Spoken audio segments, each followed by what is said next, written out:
wa anna allaha yarzuquna al-ilma wal amal wa yahfazuna minaz zaygi wa zalal wa anna allaha bijahi sayyidina Muhammadin sallallahu alaihi wasallam yaghfiru dhunubana wa yudhibu ghayza qulubina wa yujiruna min mudillatil fitan ma dhahara minha wa ma batan wa anna allaha yaj'aluna minal muqbilin wal maqbulin wa minal faizin biridha rabbil alamin fid dini wa dunya wal akhirah wa biniyati anna allaha yahfazu alaina al iman wal islam wa yakhtimu lana bil husna fi khairin wa lutfin wa afiyah wa ila hadratin nabi al fatihah. A'udzu billahi minasy syaithanir rajim. Bismillahirrahmanirrahim. Alhamdulillahi rabbil alamin arrahmanir rahim maliki yaumiddin. Iyyaka na'budu wa iyyaka nasta'in ihdinas siratal mustaqim siratal ladzina an'amta 'alaihim ghairil maghdubi 'alaihim waladdallin amin. Bismillahirrahmanirrahim. Alhamdulillahi wa kafa wassalatu wassalamu ala sayyidina Muhammadinil Mustafa wa ala alihi wa sahbihi ahlis sidqi wal wafa, amma ba'du.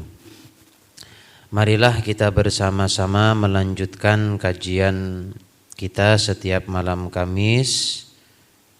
Dan seperti biasanya sebelum kita membaca kitab Fawaidul Makkiyah dan Tafsirul Ahkam Rawaiul Bayan, kita bersama-sama kedatangan tamu mulia. Kedatang tamu dari mana guru handil kah guru? Handilnya handil mana pian? Handil Tarusan. Betarus kemana gerang tuh? Handil Tarusan Jarsidin lah.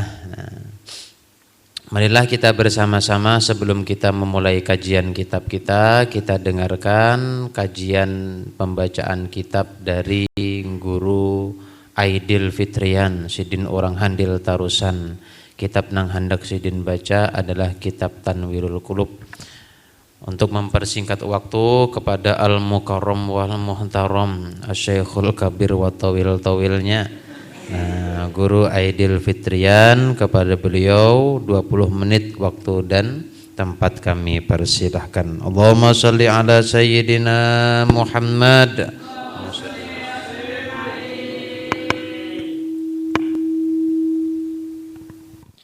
Bismillahirrahmanirrahim. Alhamdulillahi rabbil alamin wa bihi nasta'in ala umurid dunya waddin.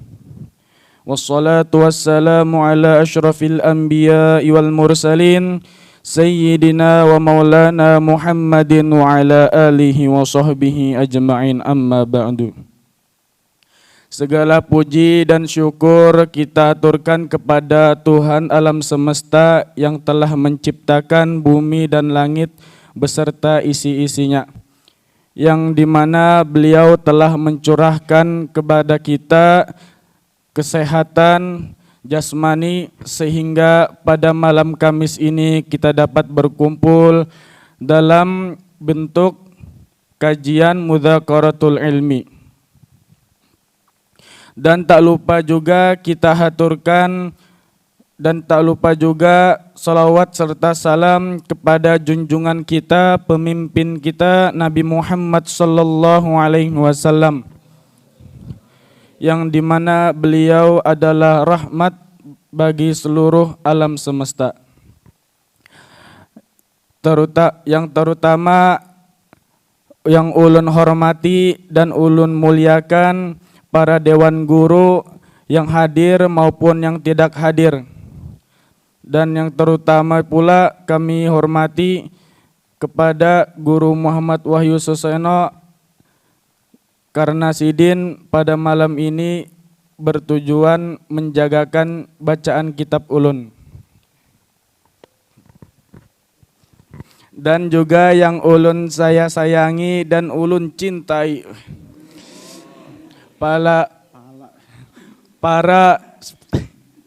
para murid-murid Nurul Mustafa Al-Husaini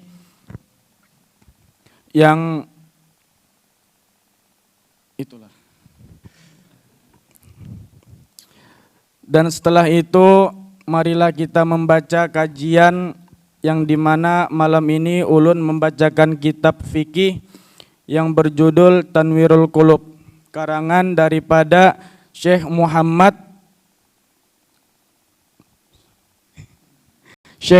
Amin Al-Qurdi. Pada pertemuan sebelumnya kita telah membahas tentang syarat wajib sholat, yang dimana sudah lama sekali kita membahas tentang syarat sholat terbagi menjadi 6 bahagian. Yang pertama Islam, kedua balik, kedua akal, yang berakal. Yang pertama Islam, kedua balik, yang ketiga berakal, yang keempat kosong daripada haid dan nifas atau suci, dan yang kelima balik tersampaikan dakwah Nabi SAW. Yang keenam ialah seseorang tersebut dapat mendengar dan dapat melihat. Setelah itu kita akan membahas syarat-syarat sah salat. Sebelum itu kita membahas istiqoq terlebih dahulu, apa itu syarat. Karena tujuan istiqoq ini ialah supaya tidak ada kebingungan atau ambiguitasan dalam memikirkan atau memahami dalam sebuah teks. Jadi itu salah satu tujuannya. Yang dimana syarat ini sering kita dengarkan, cuman tidak tahu apa fungsi syarat itu.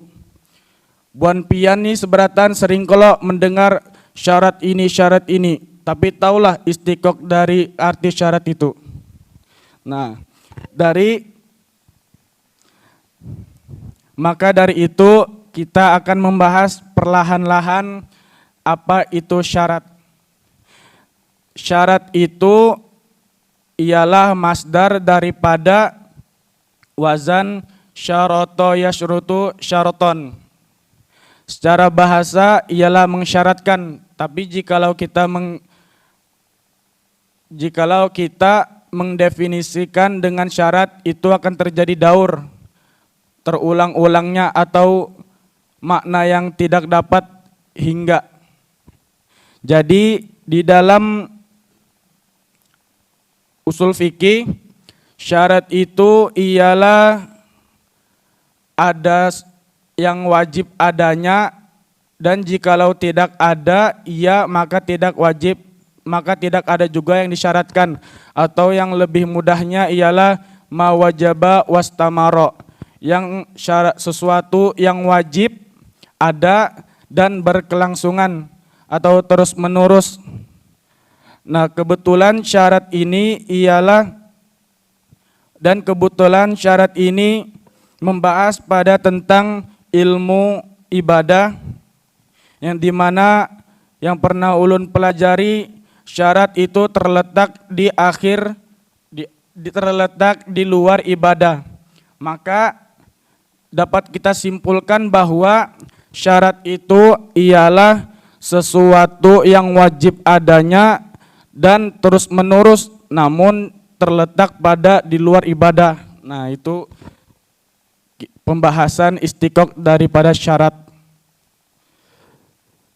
Dan syarat-syarat sah salat. Jadi kita mengartikannya jikalau dengan bahasa syarat tadi ialah sesuatu yang wajib ada dan berkelangsungan di luar ibadah pada kesahan salat. Nah, itu terbagi menjadi 7 bahagian. Yang pertama ialah taharatul a'dha'i, suci anggota badan, minal hadatsaini, dari 2 hadas, yakni al-akbari wal asghari, yaitu hadas besar dan hadas kecil. Nah, di sini syarat tersebut terbentuk atau ada dikarenakan ada sebuah dalil dari hadis Nabi Shallallahu Alaihi Wasallam bahwa Nabi bersabda, la yaqbalullahu sholatan bi ghairi tuhurin wala shadaqatun min gululin wala shadaqatan min gululin. Tidak Allah menerima akan sembahyang atau sholat dengan ketidakadaan suci atau tidak suci, dan tidak pula Allah menerima sedekah sedekah dari seorang gulul atau syarik, yakni maling. Maka dari itu ulama mensyaratkan bahwa salah satu syarat sah salat ialah suci daripada dua hadas besar dan kecil. Penjelasan hadas besar itu terbagi penyebab. Hadas besar itu ada banyak, yang paling fenomenal ialah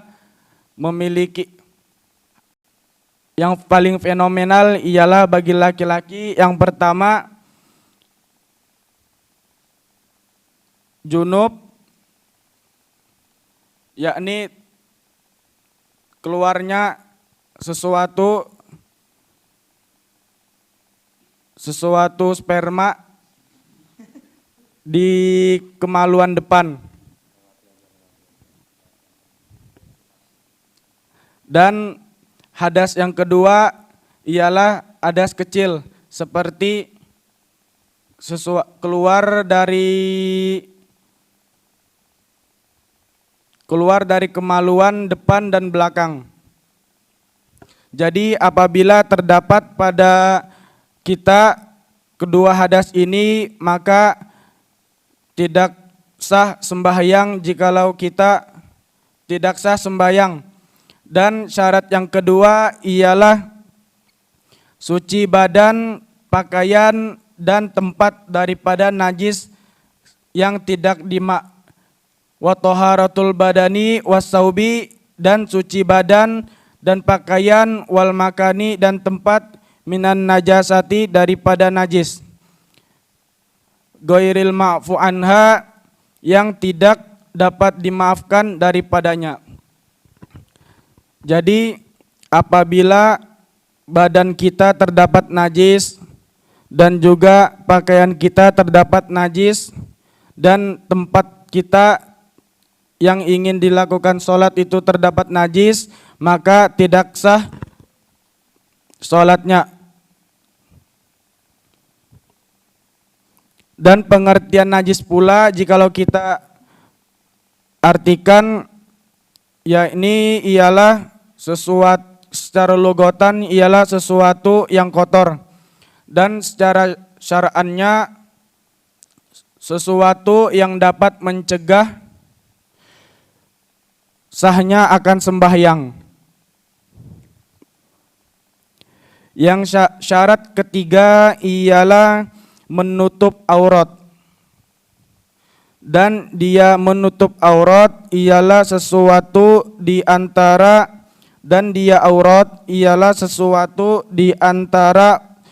mabaina surrati, sesuatu di antara pusat, warrukbati, dan lutut, minar rijali, daripada laki-laki, wal amati, dan budak, wa ma'ada, dan selain daripada al-wajhi wal kafaini, wajah dan kedua telapak tangan, minal hurrati, daripada perempuan, bijirmin, dengan penghalang, yamna'u, yang mencegah ia ru'yatal launi, akan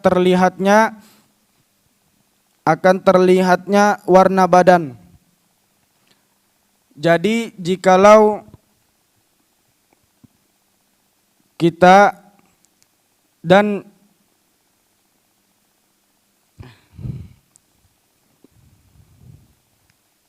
dari definisi aurat di sini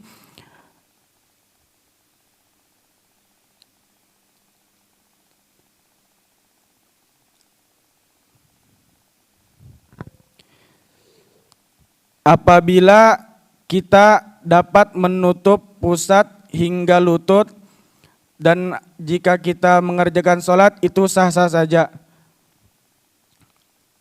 Namun pada perempuan itu hanya boleh terlihat kedua telapak tangannya dan wajahnya. Jikalau terbuka maka tidak sah akan sholatnya.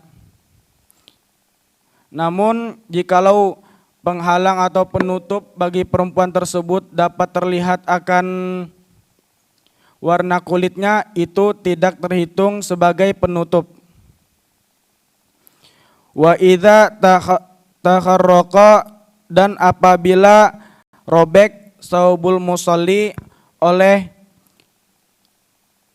pakaian orang yang sholat, wa dhaharat, dan kemudian terlihat auratnya, wa amkanahu, dan ia mungkin akannya satruhu oleh menutupnya, biduni masih mahalin, dengan tanpa menyentuh tempat yang kudul wudu, yang dapat membatalkan wudu, kaqabulin, seperti qabul, kemaluan, wajaba alaihi, maka wajiblah atasnya menutupnya dengan tangannya.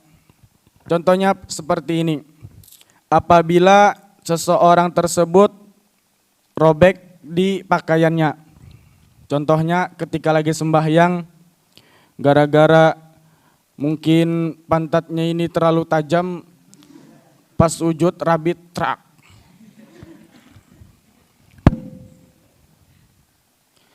kemudian terlihatlah auratnya, maka kada becawatan pulang.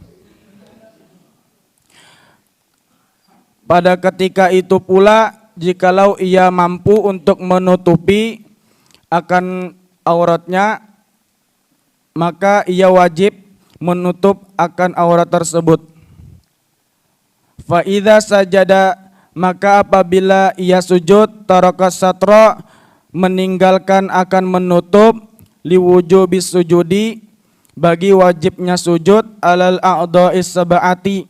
Nah, namun pada ketika ia sujud, dia meninggalkan menutupkan aurat karena wajib anggota pada sujud itu 7. Yang pertama dahi, yang kedua telapak tangan, yang pertama dahi, kedua telapak tangan itu dihitung 2, jadi 3, kedua lutut 5, dan kedua jari-jari, perut jari-jari kaki, jadi dihitung 7. Dikarenakan wajib, jadi ia meninggalkan menutup aurat. Bagaimana itu hukumnya? Maka wa likaunihi, dan untuk permasalahan tersebut, hina idzin, ketika itu, soro ajizan anisatri, menjadilah ia ajizan, orang yang lemah, anil satri, daripada menutup aurat, wa huwa la yajibu, dan itu tidak diwajibkan. Jadi jikalau kita sujud terlihat akan aurat kita, menggulung sarung contohnya terlalu mepet ke pinggul, pas sujud tebelurui terkelihatan dari belakang. Nah, jikalau tidak menutupnya pula pun sah saja sholatnya, karena dia terhitung orang yang lemah daripada menutup aurat. Dan jikalau bisa saja, maka kecuali indal kodrati, kecuali di sisi mampu. Yang keempat, masuk syarat-syarat keempat, wal ilmu, dan mengetahui bidukhulil waktu, dengan masuknya waktu. Jadi syarat keempat ialah mengetahui masuknya waktu. Yakinan, secara yakin, audhonan, akan hal keadaannya yakin, atau sangkaan yakin lebih kuat daripada sangkaan tidak yakin.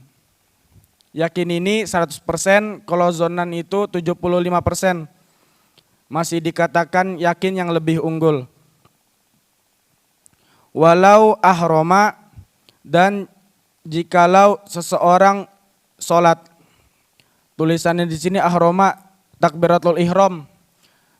Nah, yang dikehendaki ialah sholat, karena takbiratul ihram salah satu pekerjaan yang dikhususkan sebagai sholat. Makanya cukup dengan mengatakan takbiratul ihram, seseorang pun dapat memahami bahwa tersebut ialah pekerjaan sholat. Itlaqul juz wa iradatul kul, itu kaidahnya. Bifaridotin, dengan sholat fardu. Qabla dukhulil waktu, sebelum masuknya waktunya. Zonan, hal keadaan ia sangka kuat, dukhulahu, akan masuknya waktu. Jadi jikalau ada seseorang yang sholat fardu sebelum masuknya waktu, ia sangka bahwa, namun yang sangka ialah masuknya waktu, in aqadat, itu sah saja. Namun naflan, ia hanya menjadi terhitung sholat sunnah. Jadi jikalau menyangka seseorang telah masuk waktu, namun ternyata itu adalah waktu yang belum masuk sholat, maka itu hanya terhitung sebagai sholat sunnah. Malam yakun alaihi faitatun nadhiruhu, selama tidaklah adalah atasnya itu mempunyai kodoan yang serupa.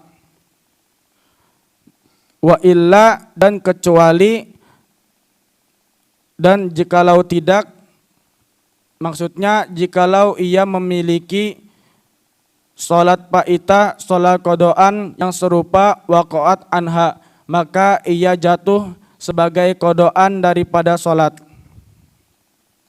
Jadi jikalau kita memiliki sholat kodoan, itu sholat yang kita kira itu masuk waktu, itu hanya menjadi kodoan bagi sholat yang kita tertinggalkan.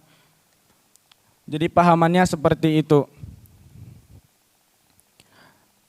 Walau makasa, pembahasan baru lagi, dan jikalau berdiam seseorang, rajulun, seorang laki-laki, fi makanin, pada suatu tempat, isrina sanatan, selama 20 tahun, yataro'a, melihat oleh ia, lahu, baginya, al-fajru, oleh waktu subuh.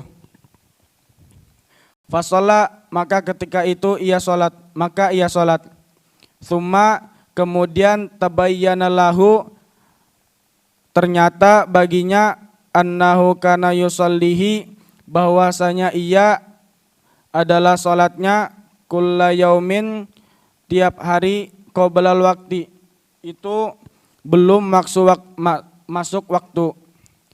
Wajaba alaihi, maka hukumnya wajib atasnya qada'u sholatin wahidin, wajib mengqada sholat hanya satu kali saja.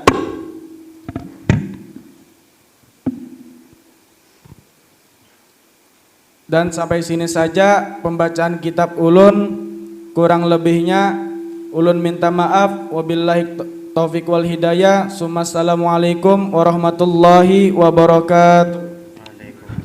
Warahmatullahi wabarakatuh. Ya, terima kasih kepada Aidil yang sudah berani tampil pada malam hari ini. Nah, untuk Aidil ini masih banyak lah PR-nya lah. Yang pertama, masih seperti sebelumnya, pembahasan masih muter-muter, bulat-bulat ya. Daur sebagaimana yang dikatakan dalam ta'rif syarat tadi. Nanti dihilangkan. Ya, di mana penyebab ideal pembahasannya tidak terumuskan, tidak terperincikan, kalau ujar orang lain tidak terstrukturalkan, yaitu mengejar target hendak dapat membaca banyak.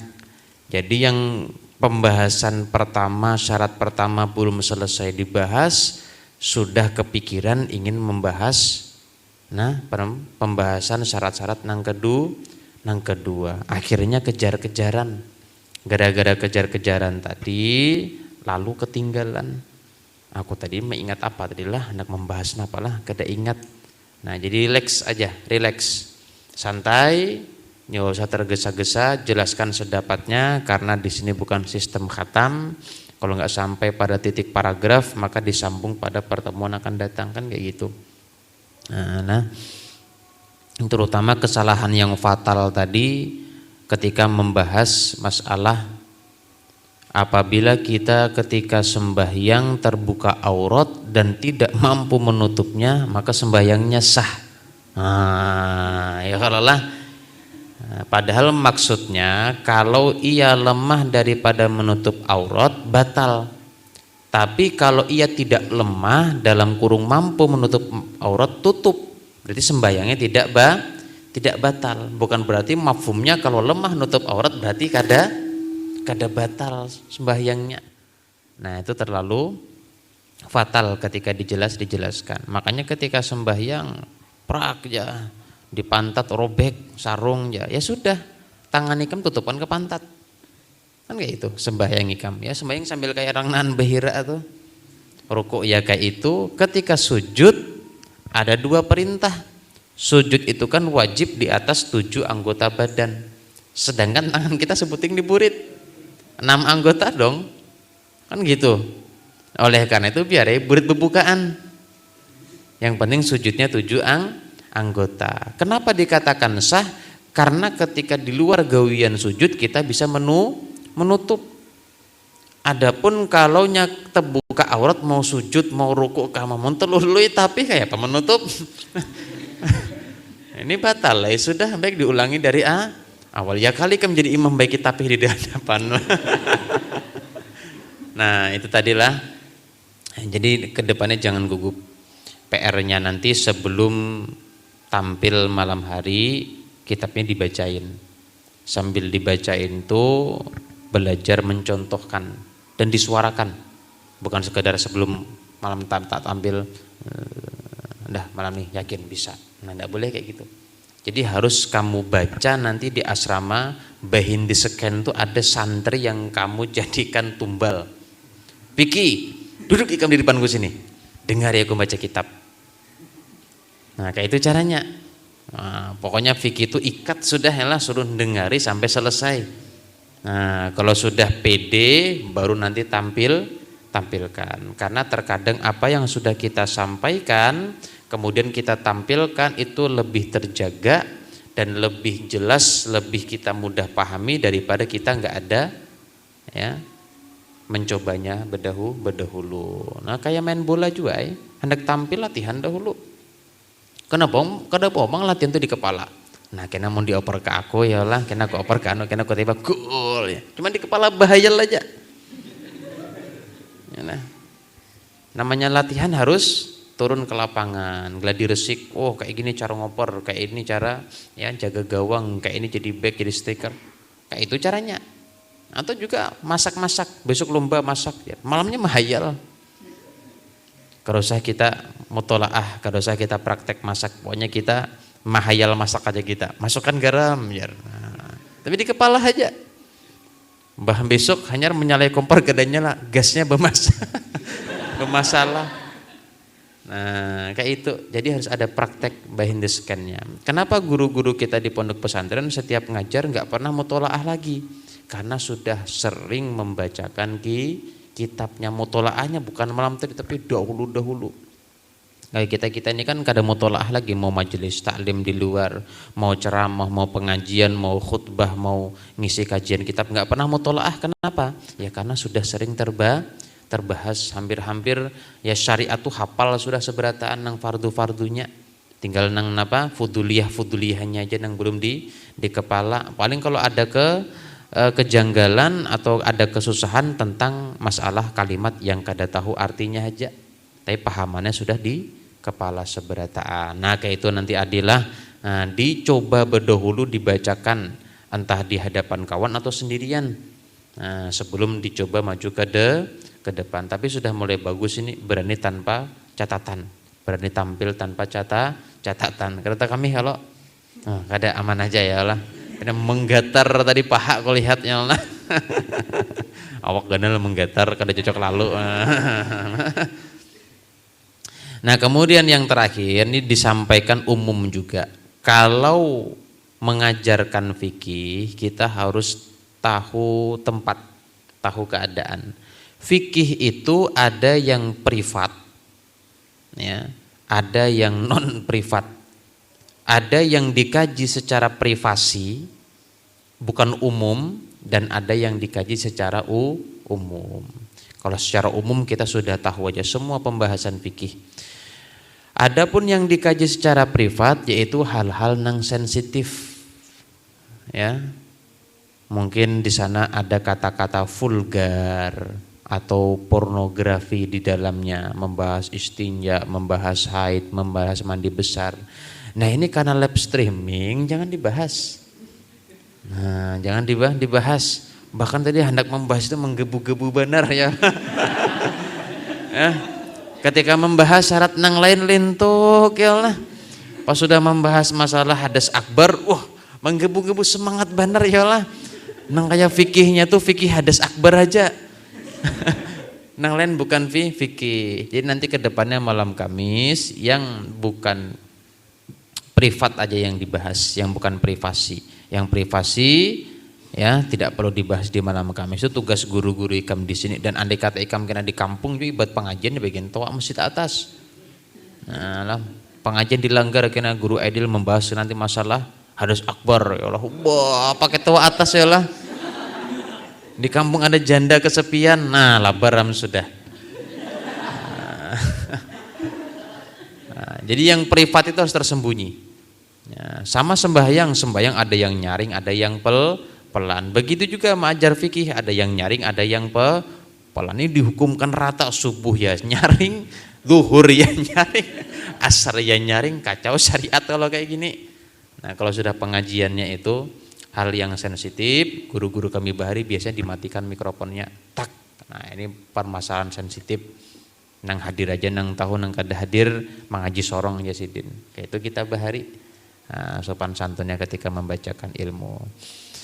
Nah, baik, itu saja yang dapat kami kritik daripada si Aidil. Mudah-mudahan kedepannya diperbaiki agar nanti lulus pondok pesantren sudah bisa memberikan manfaat ilmunya yang telah dikaji di pondok pesantren Mustafa ini. Ya, kita ngaji kita Fawaidul Makiyah dahulu, nyamar tutup pulang. Mana terakhir ilmu kalam kah? Sudah ilmu kalam ya. Bismillahirrahmanirrahim. Qala al-musannif As-Sayyid Alwi bin Ahmad As-Saggaf fi kitabihi Al-Fawaidul Makkiyah rahimahullahu taala wa nafa'ana bihi wa bi ulumihi fid dharain amin. Tsumma qala radhiyallahu anhu radhiyallahu anni wa ankum. Ya, udah berjam nih kan bisa layau kan sampai jam 9 malam kan. Syukur sampai subuh ya lah. Tsumma qala radhiyallahu anhu radhiyallahu anni wa ankum. Wa amma ilmul kalam, dan adapun ilmul kalam. Nah, ini salah satu ilmu yang tertulis adalah disebut ilmul kalam. Apa itu ilmul kalam? Tufama beniun ala usulil Islam. Itu dibentuk dari dasar-dasar agama Islam. Ilmu yang paling mendasar, ilmu yang paling basic.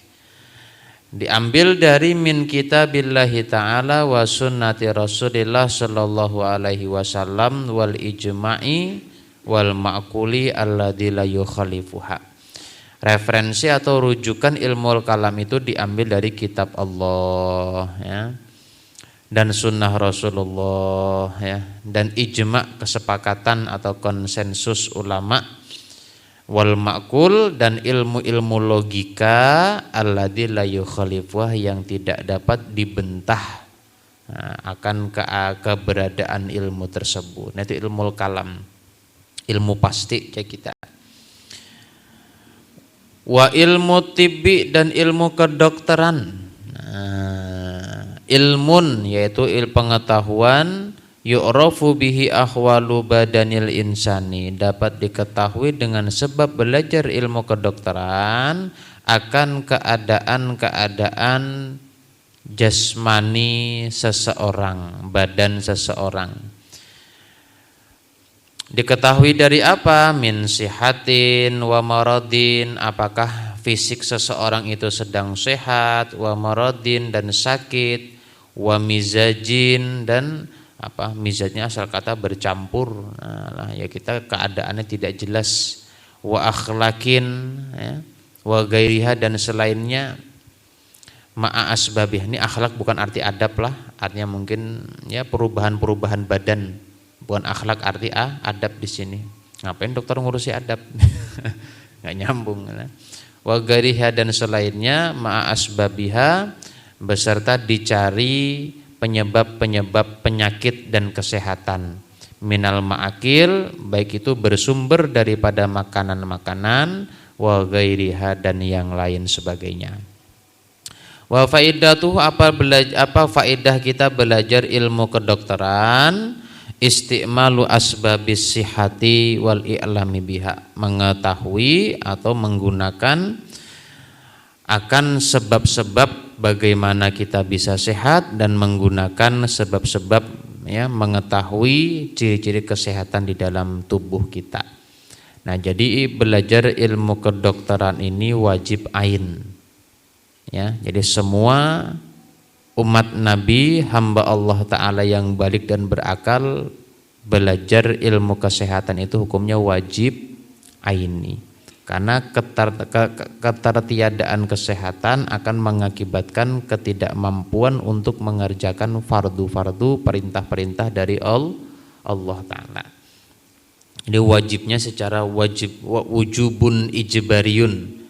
Wajibnya tidak secara langsung tapi secara tambalan. Kalau dalam mantik itu wajibnya wajib aridiyah, bukan wajibnya zatiyah. Wajib karena kalau nggak sehat nggak bisa sholat, kan kayak gitu maksudnya. Nah, cuman ilmu kedokterannya yang nggak usah kayak di sekolah-sekolah farmasi lah, ngapali rumus obat, ngapali anggota tubuh lah, macam-macam. Nggak seperti itu. Yang penting ikam tahu kalau kebanyakan tidur menyebabkan ini, kebanyakan makan daun singkong misalnya menyebabkan ini, kebanyakan makan telur bebisulan. Nah, kalau sangkadian musuhnya jangan makan iwak asin. Nah, asinnya aja yang dimakan, iwaknya jangan. Itu kita harus tahu ilmu kedokteran tersebut. Sakit kepala obatnya bodrek, paramek. Kalau sakit gigi ada obatnya, flu ada obatnya, demam ada obatnya. Ini kada entah sakit kepala, sangkadi kah, flu kah, batuk, parasetamol. Ya, obat 1000 guna. Ini kada paham. Akhirnya divonis dokter komplikasi ginjal. Apa saban hari parasetamol teruslah diuntal lah. Hendak main bola supaya sehat parasetamol ya. Nah, overdosis namanya. Nah, itu kita wajib ketahui. Ilmu kedokteran itu wajib kita ketahui, wajib ain. Kita wajib menjaga kesehatan diri sendiri dan haram kita mengarahkan diri kita kepada penyakit. Sudah tahu sorong tuh lamun makan durian tenggeng kepala teler lah. Bismillahirrahmanirrahim Allah ya, tawakal ya tenggeng tadi tuh. Dasar pasrah hendak sakit kepala, bukan pasrah kada disakitakan kepala. Berarti kalau kada bisa makan durian jangan makan durian. Nah, sudah tahu sorong lamun makan telur bebisul masih aja makan hintalu, makan telur juga.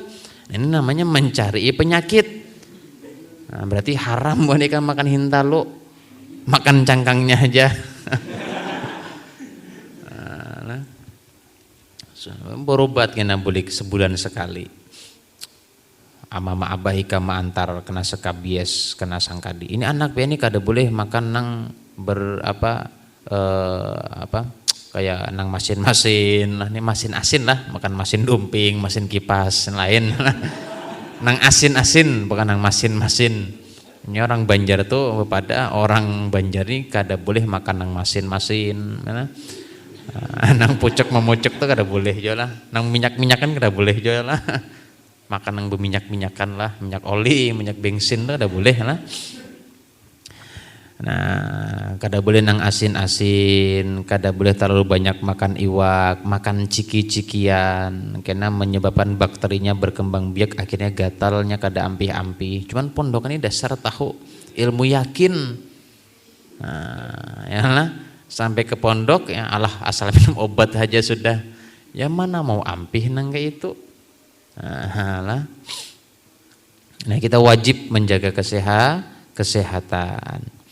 Apalagi wa ilmul miqat, ilmu tentang mengetahui waktu-waktu. Nah, sekarang ada jam, sudah ada kalender, nyaman kita, dimudahkan Allah Ta'ala. Bahari mencari sorong, jam berapa ini, sampai ngantuk malam tuh ya Allah. Wa ilmun yu'rafu bihi azminatul ayyam wal layali wa ahwaliha. Ini pengetahuan yang kita gunakan untuk mengenali waktu-waktu malam dan siang dan keadaannya. Nah, sampai nang viral wah ini jar kanakan kada bisa membaca jam analog. Tahu jam analog? Tuh jam kita tuh jam analog. Itu jam berapa itu? Jam 7 lewat 42 atau 43. Kanakan ini kada bisa baca jar karena kebiasaan jam digital. Pokoknya tahunnya jam 19.32, jam 19.43. Kalau membaca ini jam berapa gitu? Jam 8 ini jam. Karena kan wah ini, makanya sampai ada peraturan di sekolah-sekolah wajib menggunakan jam analog, nggak boleh jam digital. Karena banyak kanakan yang mungkin karena HP di rumah ya pakainya jam digital, pakai apa? Smartwatch, jam pintar, pakainya juga jam digital, jadi nggak bisa melihat jam analog. Namun kami bari pakai matahari aja. Karena panas nih ya lah. Oh jam 10 sudah. Hangit awak ya lah. Jam 12 tuh berarti ya lah. Bahari itu bisa tahu tanpa melihat jam. Menuah ini ya lah. Sudah pakai jam gini kada tahu di jam juga masih ya lah. Main bola sudah 5:30 jarnya. Kukira masih jam 5 guru jar. Mun kukira tuh jam tuh kada bergerak lalu. Nah, apa faedah kita mengetahui ilmu miqat? Ma'rifatu awqatil ibadat, mengenal waktu-waktu beribadah, wa tawakha jihataha, dan mengerti arah kemana kita beribadah, hadap kemana nih, hendak menghadap ke kiblat kah atau ke MU sana. Salah baratnya. Pantasan sembahyang mikirnya bola, salah kiblat. Orang kiblat yang ke Ka'bahnya menceng ke MU sana lah.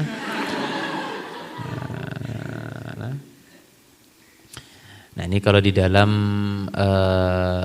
kajian kita di pondok namanya ilmu falakiyah, ilmu untuk mempelajari perputaran planet-planet, perputaran bintang dan planet, termasuk planet itu bulan dan matahari. Itu dalam ilmu falak disebut falak juga, ilmu planet. Nah mudah-mudahan kena ada waktu kita bisa mengajarkan ilmu falak di Pondok Pesantren Nurul Mustafa.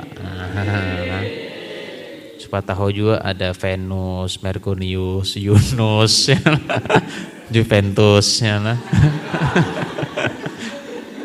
Iya lah, karena kan lulus SD wah ini nama-nama planet kada hafal, kami bari hafal kan. Merkurius, Venus, Mars, Bumi, ya lah. Jupiter, Saturnus, Uranus, asal ada us-usnya aja lah. Sebutkan nama planet ya Yunus ya lah. Asal ada us-usnya aja ya lah. Dasarnya kurikulum yang baru nih kadang-kadang kada pahamnya dia sedih itu. Matematika kada paham lah, membaca buku kada bisa, nulis masih huruf ganal, huruf kecil kada rata ya lah. Ya aku kalah dan SD kami bahari ya itu lah. Kami di kelas 6 Bahari sudah mulai jajar genjang, diameter rumus tabung Bahari. Nah, itu yang kami sudah belajar Bahari itu pecahan-pecahan sudah pakai di luar kepala Bahari. Mun wah ini belajar faraid Masya Allah, nang alim gurunya yalah. Melihat murid maju 3 bagi 3 berapa ya. Jawabnya 6 ya lah, jauh benar lah. Nah, ini berkemunduran pendidikan kita ya kayak ini nah ya lah. Disuruh nyebutkan nama-nama planet kada tahu ya lah. Jam berapa? Oh jam 45 sudah, kita ganti kitab. Kemudian wa ilmu nawawis. Ya, ilmu nawamis ini ilmu tanda-tanda kenubuatan seorang nabi. Wallahu a'lam bishawab. Kita baca kitab Tafsirul Ahkam.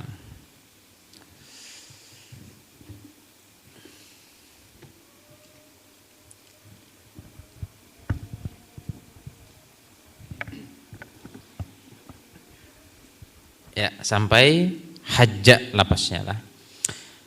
Bismillahirrahmanirrahim. Qala Syekh Ali As-Sabuni rahimahullahu taala wa nafa'ana bihi wa bi ulumihi fid dharain amin. Hajja. Nah, kemarin inna Safa wal Marwata min sya'airillah. Safa dan Marwah sudah, sya'air juga sudah. Nah, malam hari ini kita mengaji masalah hajja. Karena fa dengan man kada ada istiqaqnya. Fa itu huruf, man itu adalah isim-isim yang khosois, khusus. Nah, tidak disebutkan di dalam kamus. Apa arti hajja? Hajja itu apa? Ya haj, oh haji, haji.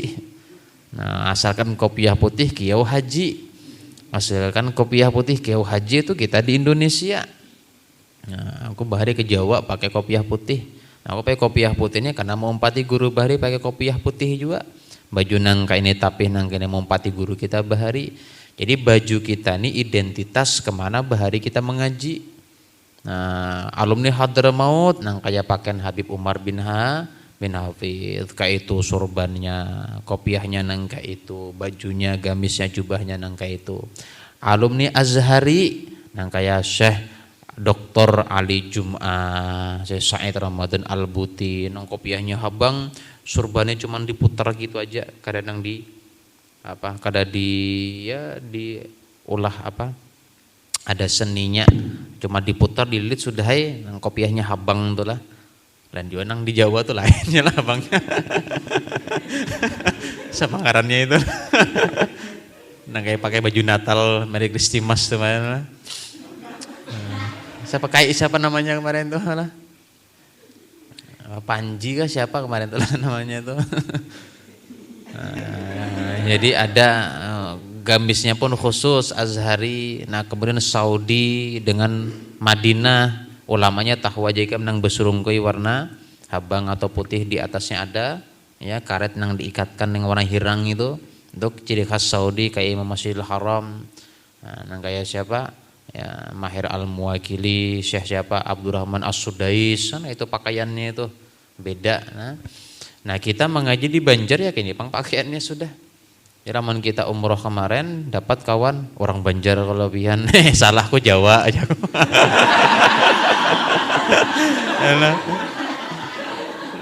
Nang menebak tuh pina musti pina yakin bener dikira kita nih ya Banjar. Kopiah kita, pakaian kita, sarung kita nang kayak orang Banjar mengaji di Banjar. Bapak takut nih Banjar kah kalau pian ya kada Jawa ya kalau salah. Kenapa jadi pakaian kayak ini? Mengajinya ke Banjar jago. Nah, ini bonikam boleh ke kampung, jangan salah identitas.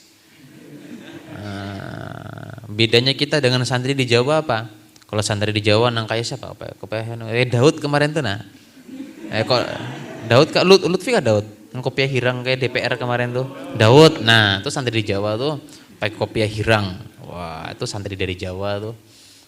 Jawa kah Daud ya? Bugis gue mah karena nyambung pulang. Gurunya Banjar ya kalau lah, pakaiannya Jawa lah, sukunya Bugis. Lah. Ini identitas kita nih lah, jangan sampai kita salah pakai identitas. Makanya aku melihat ibu nikah muhadarah malam Selasa tuh macam-macam milit surban tuh lah. Ada nih kayak Walid ya. Aduh, ayolah. Dasar karena kanun tuh masih sanawiyah jagolah. Santri itu kuhuluti jagolah. Ikem nih pakai serbannya kayak Walid jago. Nah, itu seni berpakaian ya lah, fashion ya orang tuh lah. Nah, bujur juga bang, cuma lihat ya kan, gitu. Nah kemana mustanatnya, sanatnya kemana? Nang kayak Walid bisi sorban ya lah. Siapa kemarin tuh? Kelas 2 Jaya kan apa? Aduh jago lah. Kami guru-guru tertawaan melihat di live streaming tuh. Umak ganelnya sorban kayak Walid jago lah. Siapa kan nang asrama ikatakan belajar itulah. Nah, umpati lah nang ke serban Habib Umar bin Hafiz kah. Cuman jangan juga ganel kayak Sidin. Nah. Serban guru sekumpul, serban guru-guru kita. Nang di TV nang diumpati. Nah, kembali ke tema kita yalah masalah haji. Apa gerang arti haji? Wah iya haji, oh haji. Nah, ya. Jadi haji itu fil lugot di dalam bahasa al-qasdu plus iksarut taraddudi ila syai'. Ya, jadi arti haji itu qasdun. Kita bertujuan. Nah, wa iksarut taraddud cuman tujuannya itu di sana ada iksarut taraddud, sering bolak-balik. Ika merancak hilir mudik ke Samarinda itu bahaji ya namanya. Haji lugotan. Men sekali ke Samarinda setahun kena hanya sekali itu kada bahaji ngarannya karena kada rancak. Nah, jadi arti haji itu pergi ke tempat sesuatu dan di sana berbolak-balik. Nah, ini kan kita ambil haji itu ada sa'i kan sopan marwah 7 kali. Ya, ke sofanya 4 kali, ke marwahnya 3 kali kan, sofa sekali, marwah kedua, ketiga sofa marwah, seterusnya muter-muter terus. Nah, kemudian tawaf 7 kali juga. Nah, tawaf juga 7 kali berputar-putar di situ. Nah, karena kasratut taraddud itulah orang yang mengerjakan seperti itu dinamakan orang haji. Makanya biar ikam umroh tetap dikira orang Arab. Ya haji. Tanyai siapa sih Ilham kemarin? Ya kalau mana Ilham? Ya, mana Ilham orangnya ini? Kabur kah? Oh kada ya lah.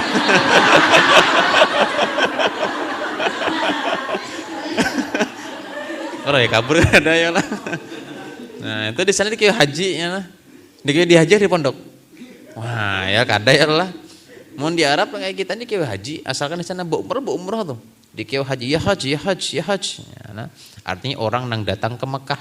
Wahai pendatang jauh orang Arab tuh artinya haji itu. Nah ini dalilnya. Qala syair berkata oleh penyair. Alam ta'lami ya umma amra ta'annani takhatani raibuz zamani li. Pasrah itu. Akbara wa ashhadu min aufin khululan kasiratan yahujju nasib baza barqanil muzaffara nafaulun mafa'ilun. Nah, berapa? Tawil. Nah, alam tak faulun lami ya mafa'ilun ma'amro faulu ta'annani mafa'ilun takhato faulun ni raibu ni takhato, oh bukan takhato ani itulah, takhato faulu ani raibu mafa'ilun zamani faulu li akbar. Ya takhato ani yang bujurlah takhato ani raibu zamani li akbar. Wa ashha faulu dumin aufin mafa'ilun khululan faulun kasiratan mafa'ilun yahujju faulun nasib bazza mafailu za ya. Ozab belah mafailun rukonil faulun muzaffaro mafailun. Nah, ini sahih berataan wazannya.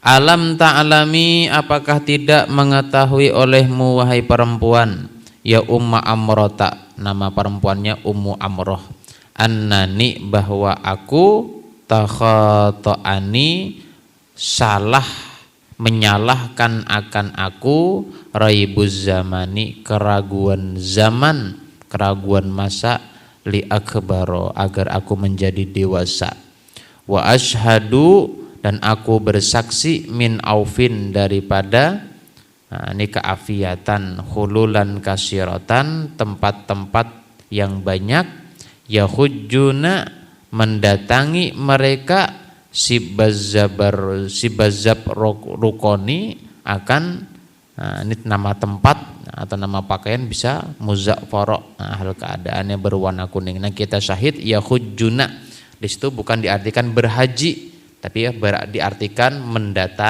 mendatangi atau bertujuan kepada sesuatu sering. Yakni yuksiruna taradduda, memperbanyak mereka bolak-balik mundar-mandir ilahi kepada si bazzaburkon.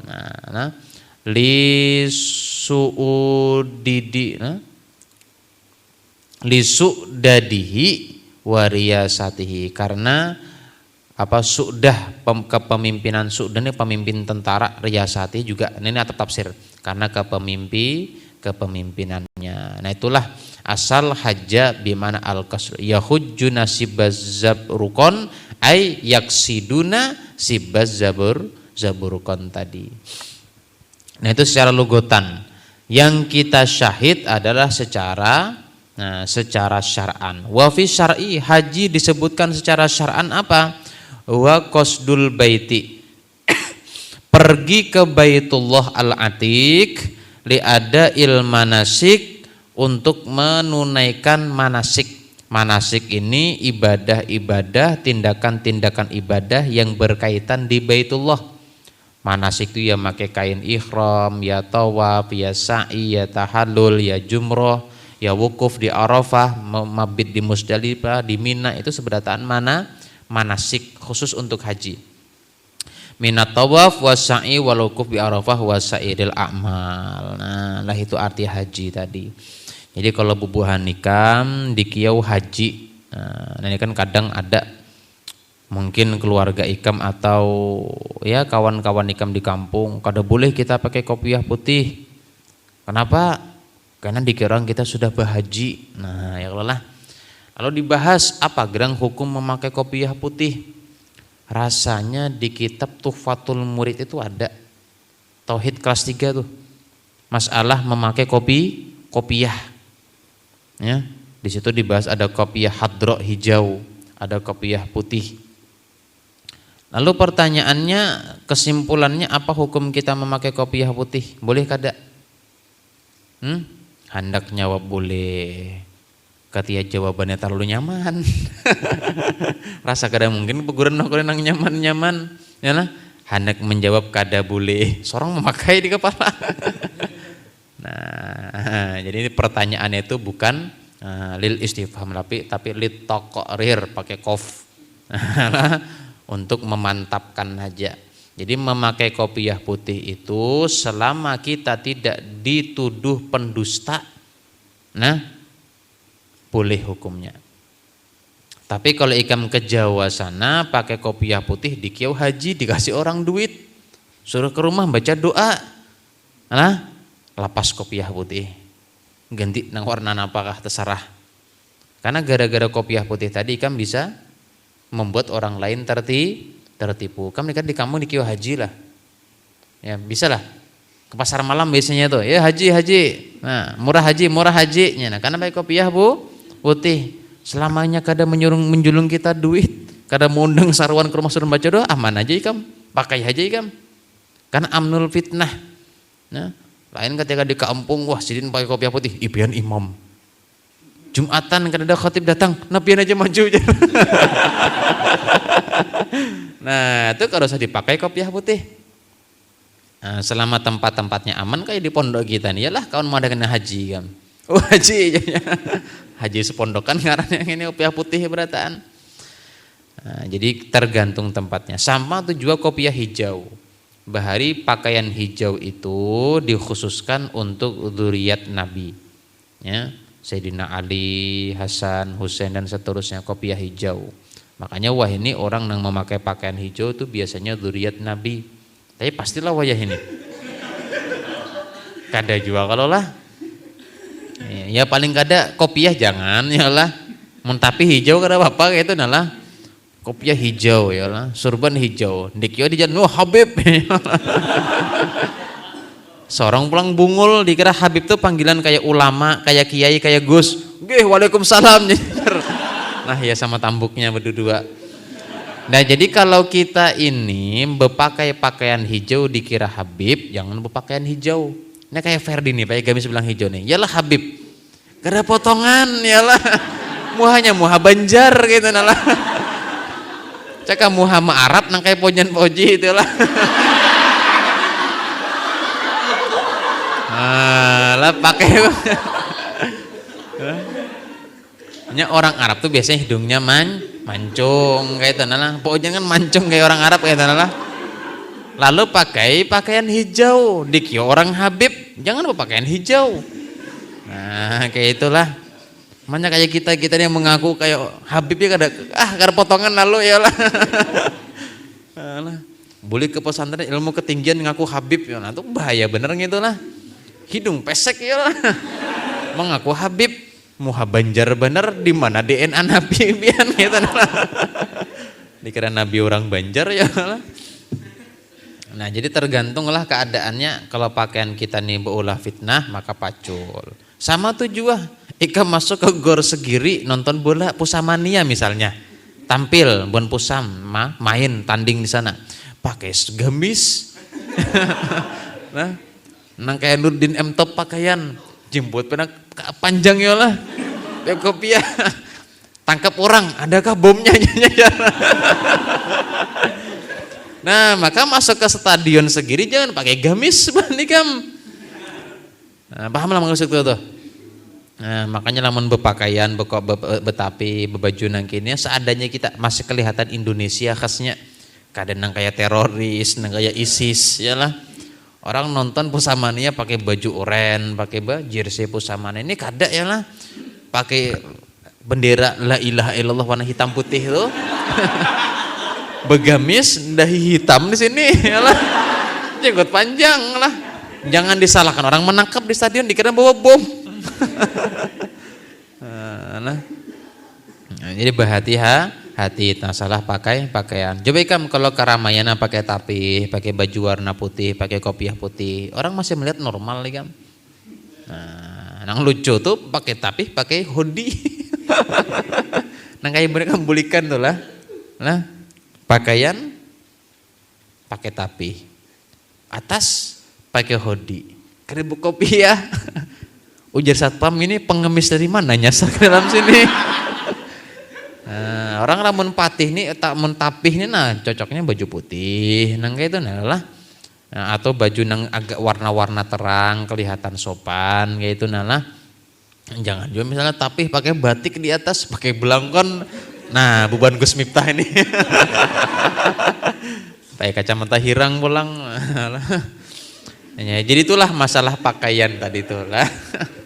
Ya, macam-macamnya pakaian bubuhan nikam tuh empati pakaian perguruan terstandarisasi teruji klinis. Nah, kayak itu nalah.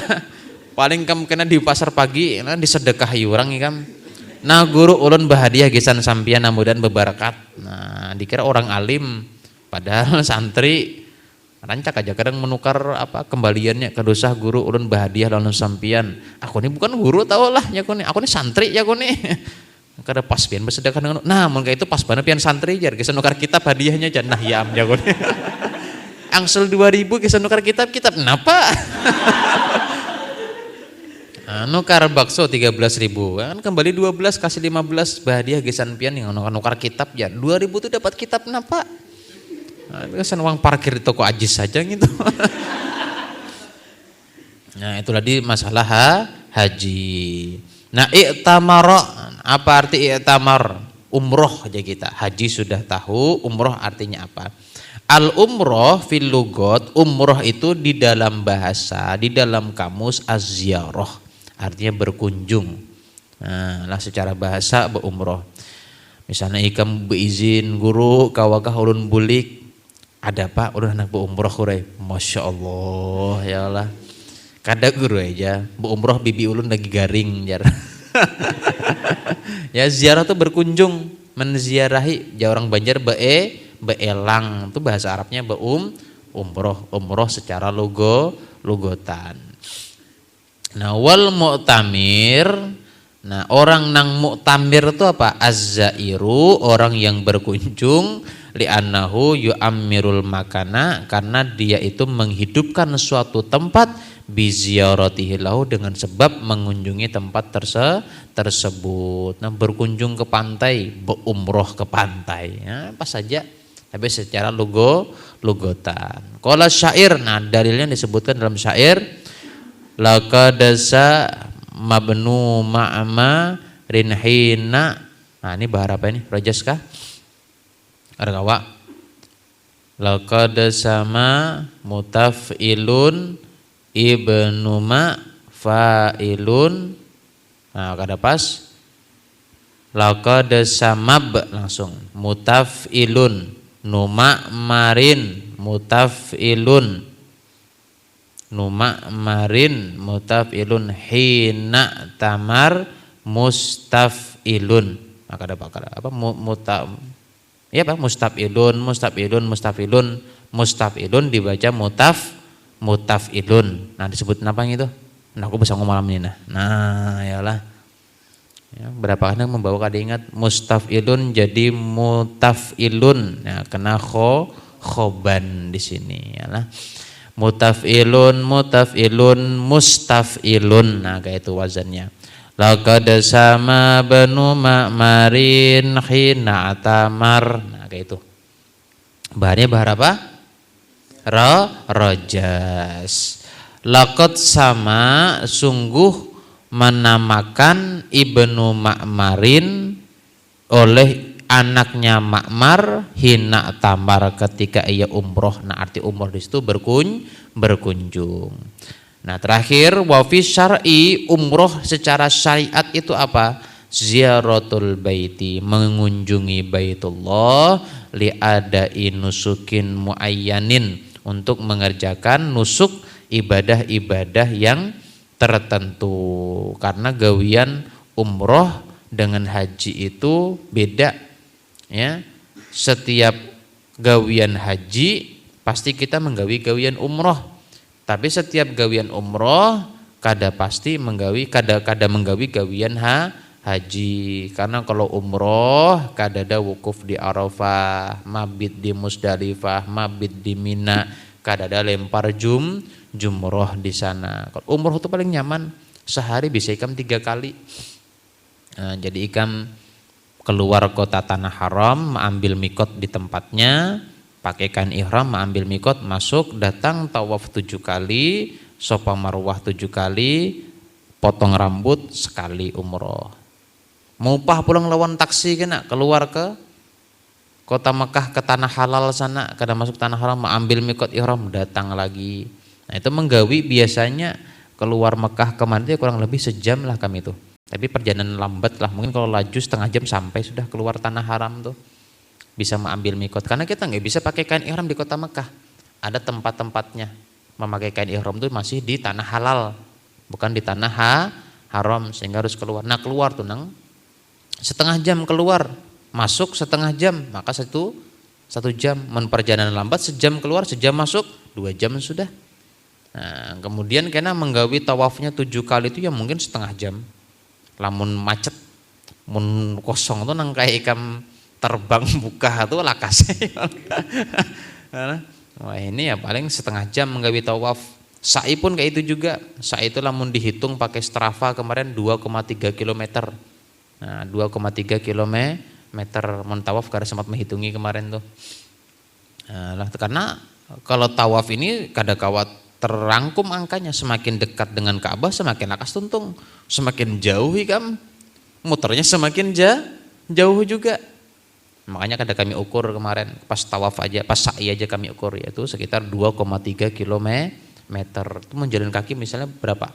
Ya sekitar setengah jam juga kalau lah. Nah, paling lakas 15 man, tambahkan waktunya. Ya.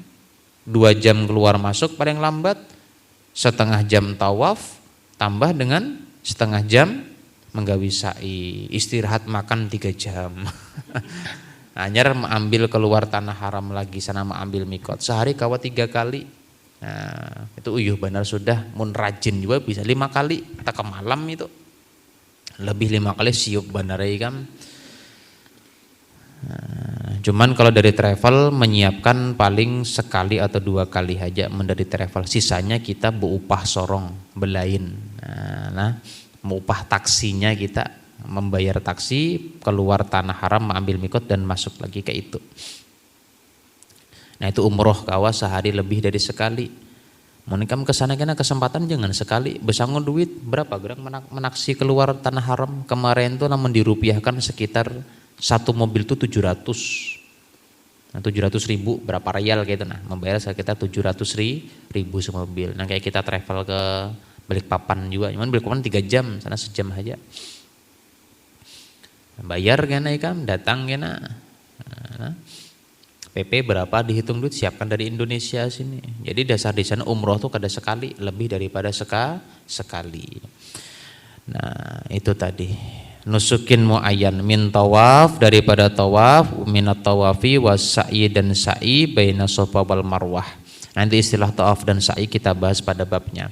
Wahalki dan bercukur, awit taksir atau begunting. Nah afdolnya begundul di sana. Nah kalau nya kadang mau begundul minimal apa? Nah sedikit potong rambut. Ini tergantung umrohnya. Mun umroh pertama ya cukup ya sebutin rambut. Umroh kedua, ya ketiga pas anak bulik hanya ada begundul, nyaman juga kayak itu. Jangan pertama kali langsung begundul. Besok nanti karik daging. Kadang ada lagi rambutnya. Nah kayak itu caranya. Walaisa fil umrati wukufun bi Arafah. Tidak ada umrah itu wukuf di Arafah. Ya kan misalnya umrah sana. Aku alhamdulillah umrah tadi wukuf di Arafah sunyi. Nyata ya sunyi. Dikira karamat kalau lah. Padahal salah alamat. Nah, orang umrah tuh kada perlu wukuf di Arafah. Mengaji fikih di kelas guring. Bebaya ke sana langsung singgah ke Arafah, wukuf di sana serangan bertajak tenda. Dikira umrah sama kayak gawian haji. Wala mabita bi Musdalifah, kadada juga bermalam di Musdalifah. Wala ramyal jimar, kadada juga melempar jumroh ila akhirih dan seterusnya. Mahwa ma'rufun fil fiqih, yang mana pembahasan tersebut dapat kita kenali di dalam ilmu fikih. Nah sampai situ aja.